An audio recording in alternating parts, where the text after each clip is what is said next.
Dun, dun, dun, dun, dun, dun, dun, dun. Let's go. The Washington Commanders. There it is.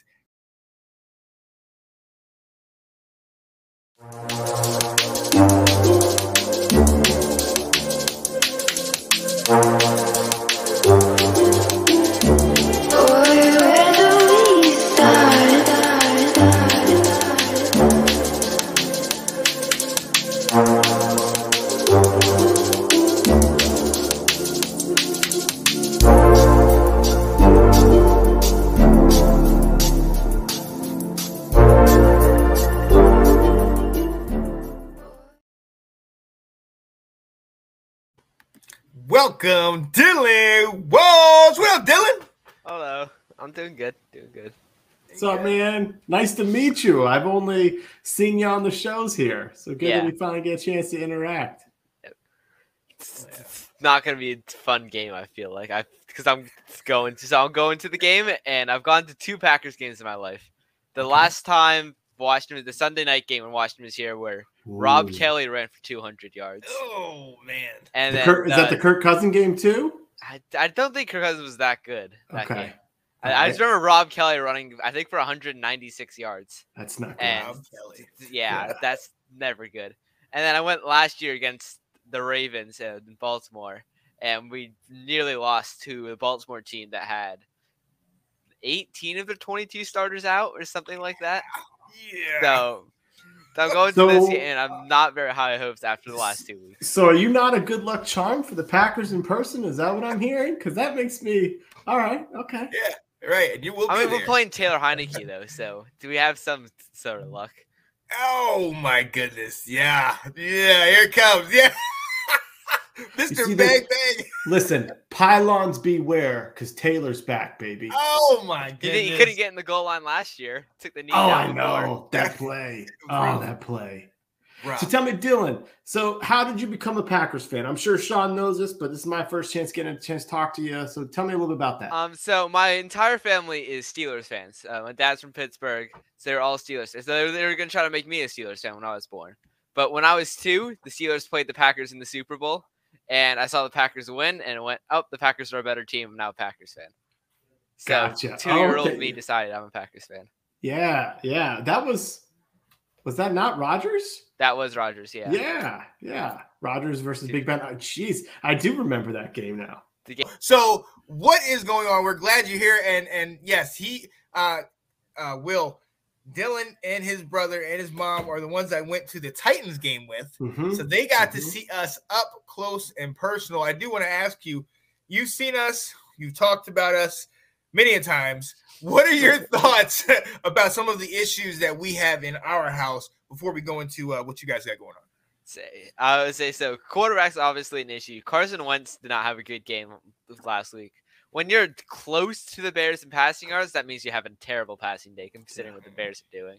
So that wasn't great. But the rushing attack looked decent. And the cornerbacks, with William Jackson getting benched and now wanting a trade, the cornerbacks are really not in a good spot right now. But the Packers have no receivers. Packers have no run defense. So it's just like a battle of mismatches for the Washington this week. Yeah. So tell me about this Packers season. So normally, it's very common you all come out and lose the first game of the season, and then you run 10 wins in a row. But so now you're right now, 3-3, I think? Yeah. Which this is uncharted territory for Green Bay. So what's going on? What is happening up there? What is happening with the team, with Rodgers, which you just said, the receivers? Tell us a little bit about how are you at 3-3? Well, yeah, it's very interesting feeling because it's the first time Matt LaFleur has lost back-to-back games, like in a regular season.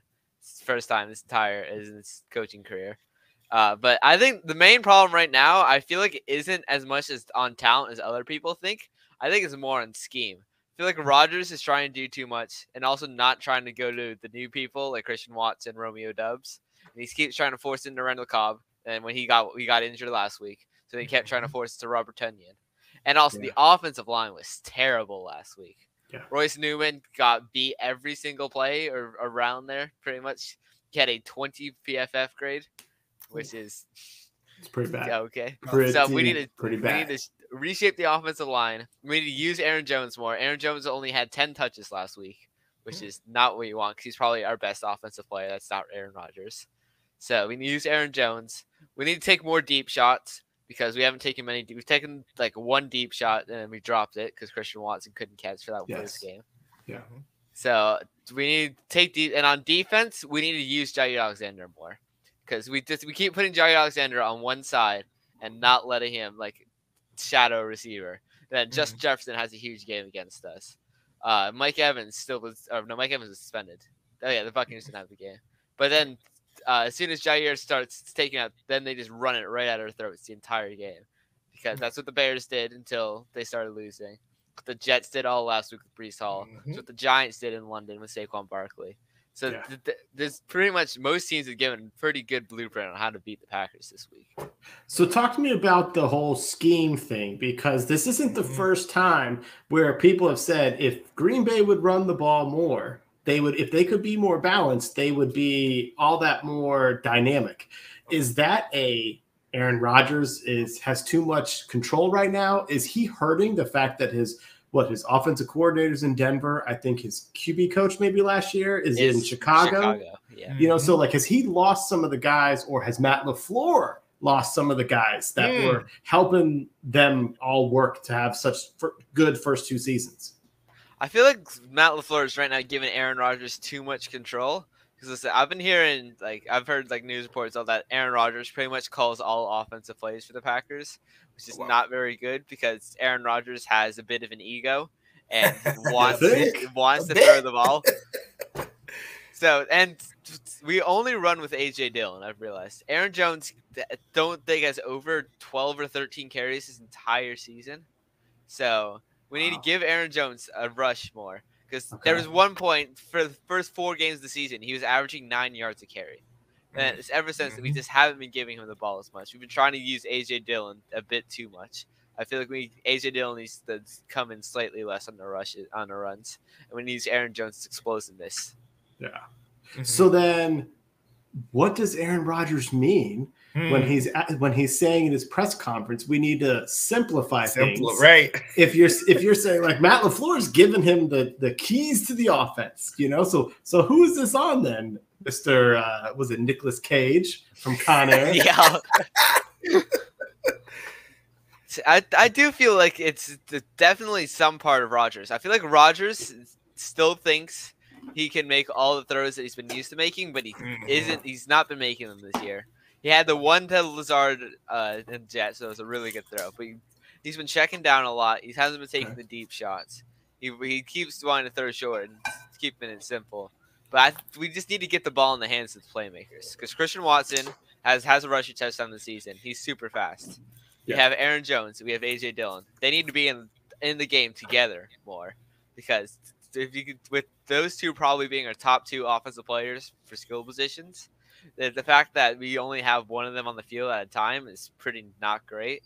And then we need our offensive line to actually block, because apparently that's what offensive linemen are supposed to do. But the Packers didn't get through that this season. What concept? Yeah. I'm looking at the DJ Moore. I think DJ Moore is definitely in play for the Packers, because he's a deep threat. He's also a great route runner, and he's also on the Panthers. And the Panthers are definitely looking to start over. So I think if we can get like a 2nd-round pick for DJ Moore, but knowing the Packers, we probably offer a 6th at max and then decline the trade when it's not that, and then we're not going to have anyone this season. So I'm giving up on wide receivers. You know what DJ Moore also is? He's a Terp. Oh my goodness. Sean's going off on North Carolina here. It just opened. And that's why Darnell Savage is one of my favorite players. Maryland. He is. I know. Oh my goodness. Redskins liked him that year in the draft too.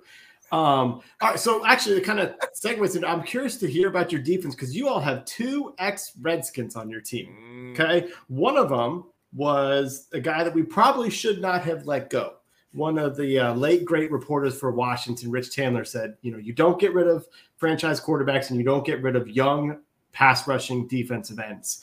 And we let Preston Smith go. And I think he earned a 2nd contract with you guys. Yeah. I think he's in his 4th year. The other one, though, was a guy who nobody liked him here in DC, and that's Joe Barry. He's your defensive coordinator, right? Yeah. How are things going on defense? Because when they did the player introductions last week in the Jets game, I'm like, where are the holes? Yeah, Joe Barry has done an amazing job at developing linebackers with like Devondre Campbell and Chris Barnes. So he did it with in LA when he was the linebacker coach for the Rams with Corey Littleton. So he got Corey Littleton, developed him, got a huge contract with the Raiders, and then did absolutely terrible. So he's got first team All Pro and Devondre Campbell. We have one of the better secondaries in the league on paper with Rasul Douglas, Eric Stokes, Jair, and Savage and Amos in the back. Yeah. But it's our main hole is the second defensive tackle position because Devontae Wyatt, who we drafted in the draft, has not played that much for some reason. And Quay Walker has done an amazing job. He's taken over because Chris Barnes went out for the season week 2, I think. Okay. So Quay Walker stepped in. Quay Walker's probably he's definitely top 2 rookie linebackers this year, maybe number 1. But Devin Lloyd's also had a great year.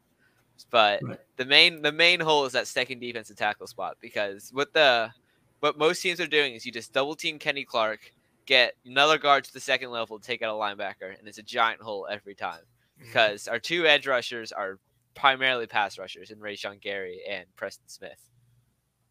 Well said. I like that. Very well said. Yo, my guy. Thanks for watching. If you like that clip, be sure to check out the other great content from the Let's Talk Football community. And as always, please like, subscribe, and hit that notification bell so you'll be notified when more great content like this becomes available.